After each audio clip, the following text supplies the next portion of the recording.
Hello, welcome to this Dawn Busters Taste Challenge. We have two non-age stated blended Scotch whiskies. One is very famous, Ballantines. They claim it's Europe's best-selling Scotch. There's the flags of Scotland, the griffin, the two unicorns holding up the shield, which has some Scotch things on it, a bundle of grain, a still, a barrel, and something else. Okay, Ballantines Finest. I got this big bottle handle like about $26. The company was founded in 1827, and this has the same recipe they claim since 1910, although they have watered it down. It used to be 86.6 proof. Now it's down to 80 proof, 40% alcohol, but it's the same ingredients, just they jacked up the water. They did that with a lot of products like Jack Daniels. Used to be 90 proof. Then they watered it down to 86, down to 80. Here's a competitor, Glen Logie. There's the Glen Logie, the valley. In Scotland, there's a national recreation area there. You can hike, basically hike, and can't go. I don't know about camping and all of this. Okay, so very pretty. This is a brand that's only been around since 2015. Hay and McLeod is a very old company, but no website listing, no age statement. Like I say, just 40% alcohol. $9.99 at Total Wine and More. $9.99. But we're going to do the handle price since I have a handle of this. You know, the 1.75 liter, 1,750 milliliter bottle.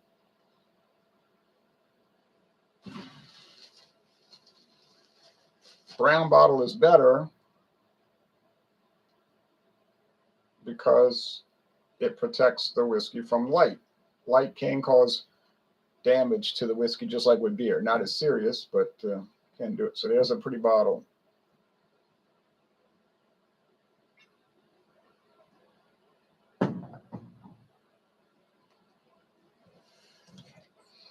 Now there's other Ballantines products. I'm looking on their website. I'm looking on two websites, Chivas Bros and Ballantine. But the Ballantine offerings they have is the blend, the finest. That's their basic model, which I have. Then there's some special labels for different events, which I'm not interested in that. There's a light 20%, 40 proof. I don't know what the purpose would be with that, but you could get it, I guess, if you find it. Ballantines 7-year age. Ballantines 12-year-old. Ballantines wild cherry flavors. Ballantines Brazil spirit drink. Flavors of I can't see, some kind of flavors. Ballantines passion fruit spirit drink. Ballantines barrel smooth, selectively finished in double charred barrels. That's a new one. Ballantines 17-year age. Whoa. Blended Scotch. Ballantines 21-year age. Ballantines 23-year age. Ballantines 30-year-old. Ballantines 40-year-old. Now imagine what that's going to cost you. Oh, it won't be $27. Then there's new single malts from Ballantines. Milton Duff 15-year-old single malt. Ballantines Milton Duff. Ballantines Glenbergie 15-year-old single malt. Ballantines Glen Touchers 15-year-old single malt. Ballantines Glenbergie 18-year-old single malt. Ballantines Glen Touchers 23-year-old single malt. So as you can see, that's another specialty bottle, specialty label. Okay, as you can see, they put out an enormous amount of stuff. And Chivas Brothers is showing the same lineup, I believe. Yeah, same thing. So you could run yourself broke buying all of it. Actually, you could keep yourself busy for almost a lifetime just doing the Ballantines products.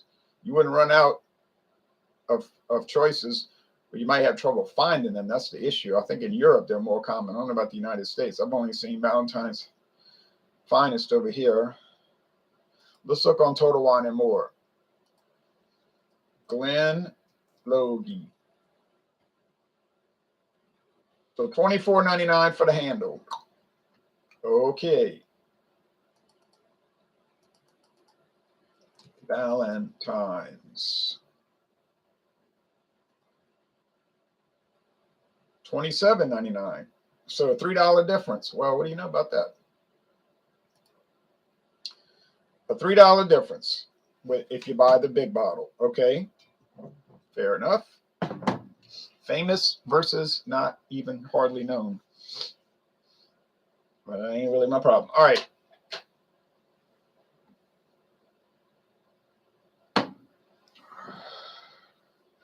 My thinking, honestly, is I think Ballantines is going to win. And my next door neighbor, Amy, gave me 3 bottles of Ballantines, little 100 milliliter glass bottles from 1970.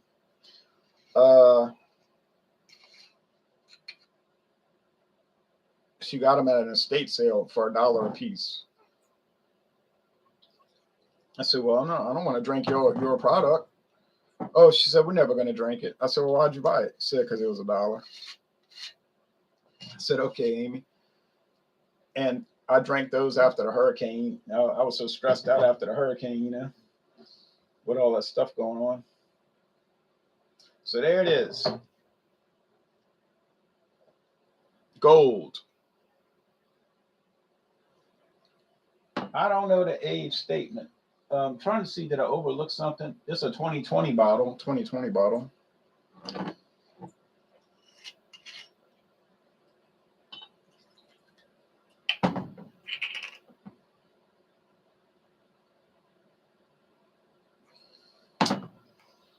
Oh.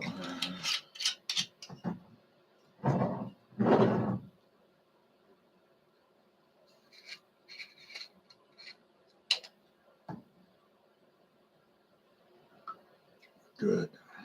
I like these built-in pourers. Makes it a lot easier to pour, except you got to watch out because it could just pour out because it kind of evens out the airflow. Yes, they're both the same shade of gold. I won't have to worry about being tipped off by the shade.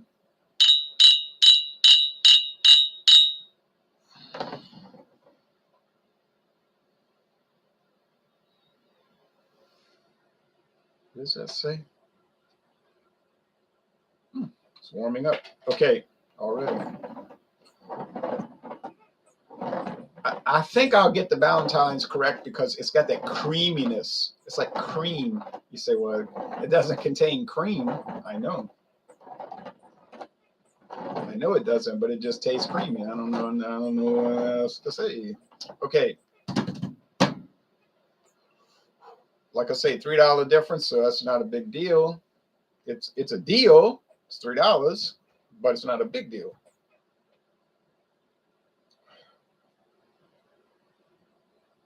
Ballantine is probably the best deal on the market, though, really, when you think about it, because you're getting the name brand, has a good flavor, it's enjoyable, and $27.99 for a big handle. It'll last you so long, unless you're a heavy drinker. It may not last you but a month, but hopefully it would last you a long time. Yeah, this just smells like fermented and distilled cereal grains, corn, barley malt, maybe some wheat or rye. I don't know. They don't say. Definitely corn liquor aged 3 years or more, and single malt barley aged 3 years or more. Other grains, optional, whatever they want to do.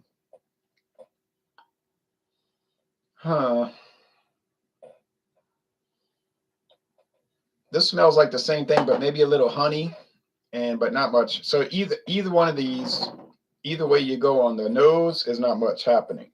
It's just kind of flat.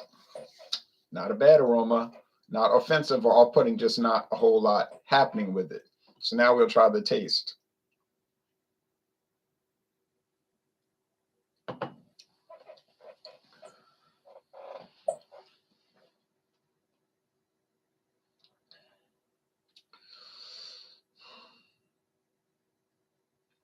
grains, maybe some bread, and a little bitiness. Huh.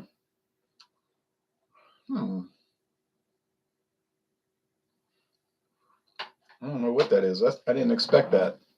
So, can't say. Let's go over here.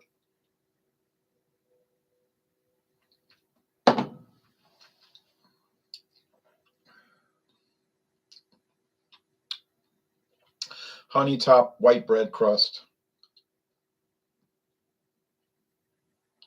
Are either one of these designed to be sippers?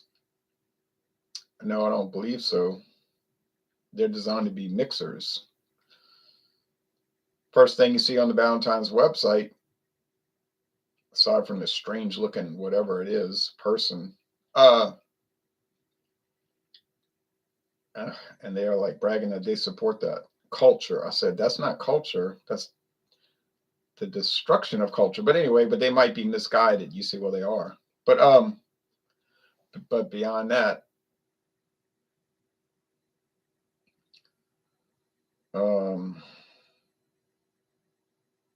they talk about cocktails. First thing you see, try this cocktail, try that cocktail. And they got a whole bunch of ideas.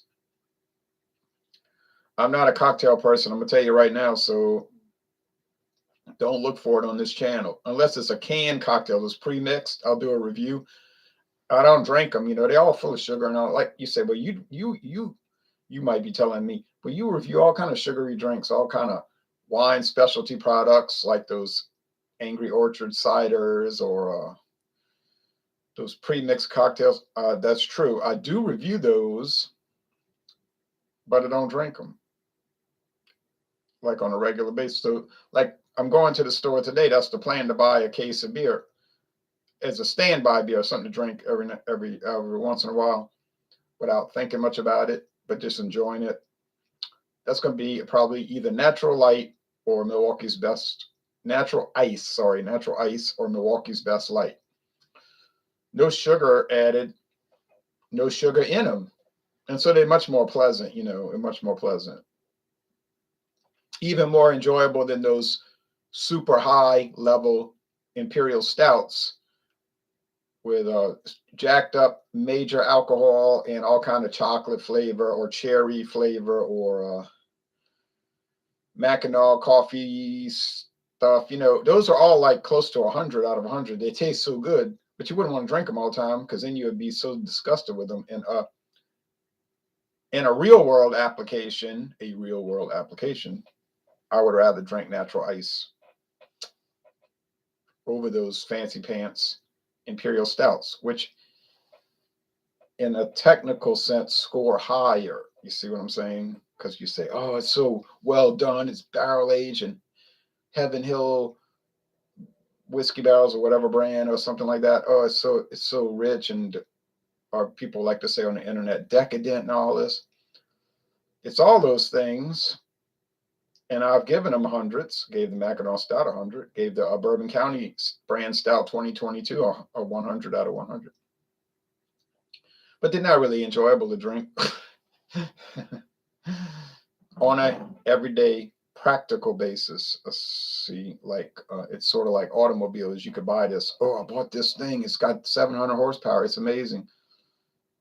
But it's not a practical driver. You're not going to ever drive it.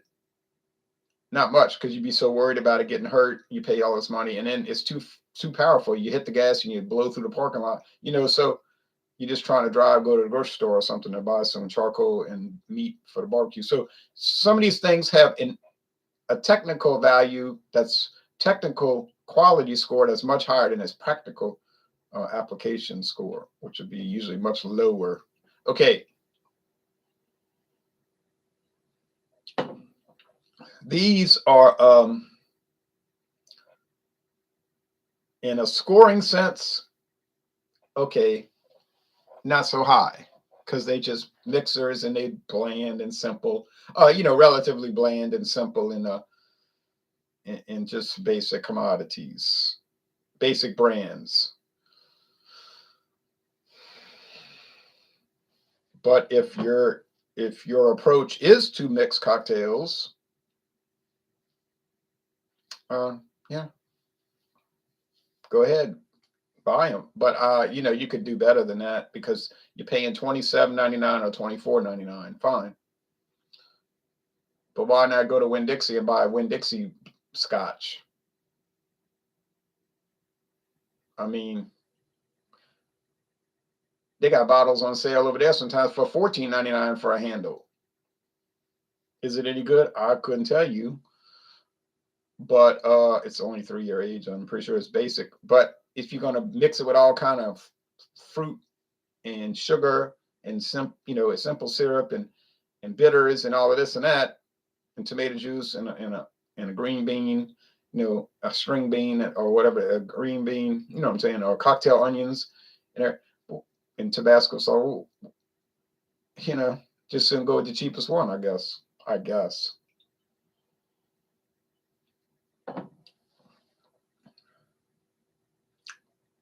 This one's creamier, smoother, has less bite. Creamier, smoother, less bite. A little bit bitey, not so smooth, not so creamy. And on that basis, I think this one here to my right, or on my right, is the Ballantines, and I prefer it.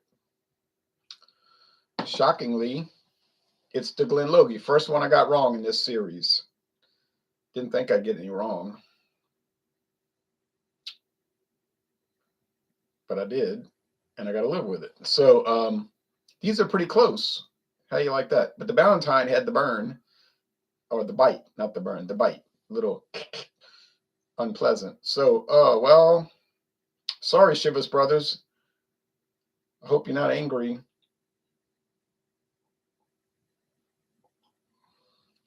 I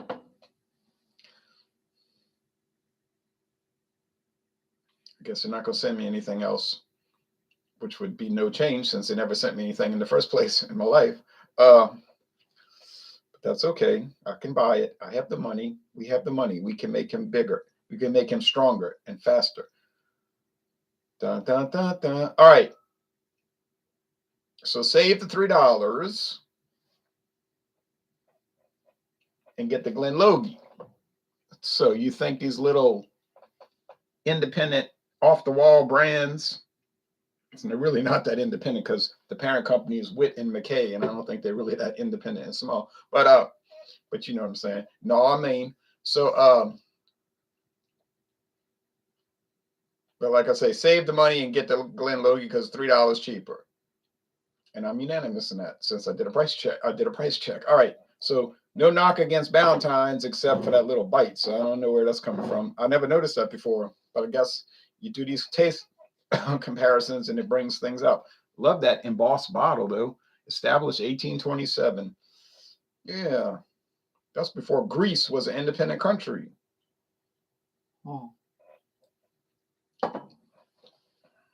They had lost their independence in the days of the Roman Empire. Remember, the Romans took them over. And then they were under the control of the Roman Empire until the Turks came in and controlled them until 1833. All right. So Ballantines lost.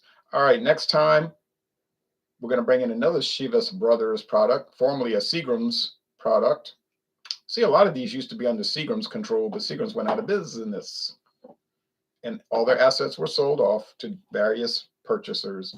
And a product example of that is Seagram's 100 Pipers in the United States sold as just simply 100 Pipers because Heaven Hill got control of it over here after the breakup. But Chivas Brothers is the main controller of it. And I guess they have a purchase agreement with Heaven Hill, like, well, we'll send it to you and you bottle it and sell it in your own bottle label, and we'll share the profits some kind of way, however they work it out.